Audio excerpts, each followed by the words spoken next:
You've seen the human cost of Israel's war on the Gaza Strip, the destruction of homes, hospitals and infrastructure, and now a very clear picture of the Israeli military's near annihilation of Gaza's once dynamic agriculture industry. Satellite images analysed by Al Jazeera's digital investigation team Sanad reveal 60% of all arable land has been damaged or destroyed since October 7th. From northern Gaza to Rafah in the south, olive groves, orchards and farmland have been destroyed.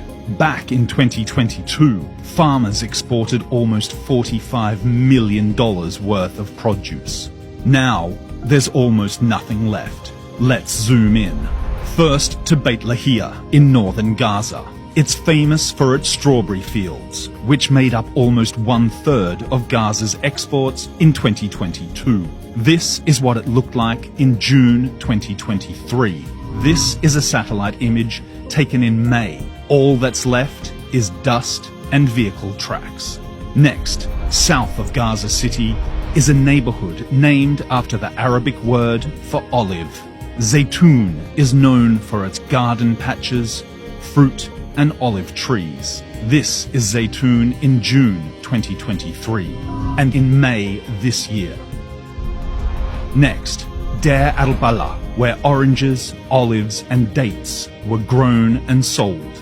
This is Deir al-Balah in November 2023 and again in May 2024. It shows widespread destruction of farms, roads and homes. Moving further south to Khan Yunis. Before the war, the bulk of Gaza's citrus fruit was produced here. 7 months after the war, it looked like this. There will be years of destruction because of the material used in the explosives and phosphorus bombs used there. This will affect the land and water for the long term. Lastly, Rafah. The border there crosses into Egypt and served as one of the main routes for transporting goods out of Gaza. Here, vital fields have been flattened by Israeli forces in more than 9 months of war.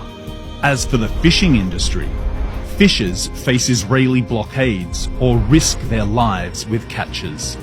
Gaza's main fishing port in Gaza City hasn't been spared, as satellite images taken in June 2023 and a year later reveal the road along the main pier has been significantly damaged. According to the UN Food and Agriculture Organization, Israel's actions have been deliberate, leaving nearly 495,000 Palestinians facing starvation. Gaza before 7th of October, there were 25 trucks at least are what we call agri-inputs, and necessary for local food production. This is not coming in anymore.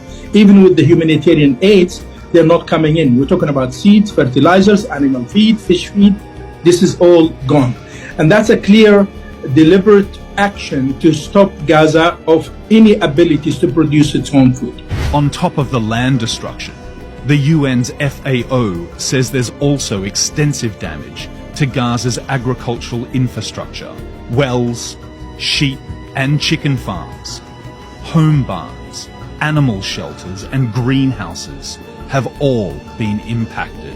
The long-term soil damage will take years to reverse, and even longer for Gaza to be able to feed itself again.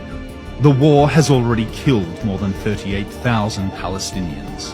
Robbing people of their ability to feed themselves will ensure that even more will die.